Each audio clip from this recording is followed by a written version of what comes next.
Is-Segretarju Ġenerali tal-Partit Nazzjonalista Clyde Puli ukoll spiċċa fil-mira tal-grupp ta' Simon Busuttil.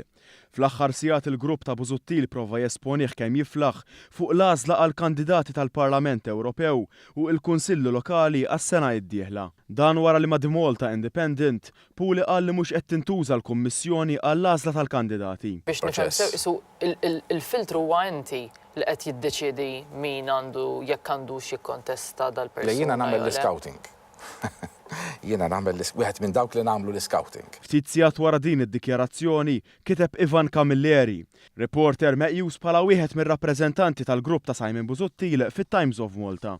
U r-rapport tal-Segretarju Ġenerali tal-Partit Nazzjonalista neħħa din il-Kummissjoni minkejja dak li jgħid l-istatut, innotaw kif Puli ma weġibx fuq hekk. Ivan Camilleri, kwota uffiċjali tal-Eżekuttiv tal-Partit Nazzjonalista, jgħidu li la Puli u lanqas Adrian Delija m'għandhomx isaħħa jxogħol kummissjoni bħal din. U fid-dawl li Puli innifsu mhux darba u tnejn uża lil Ivan Camilleri ħada bi kbira ħafna b'dan ir-rapportaġġ. Tant li qabbat lil Mario Frendo jagħmillu storja fuq Net News. Jiddispjaċini ngħid illi rajt xi kummenti f'xi gazzetti illi normalment nafhom serji biex inkun qed ngħid kollox, illi ma jirreflettux basikament dan il-proċess u kważi tawna rapport illi ma nistax li finsejjaħlu illi huwa qarrieq.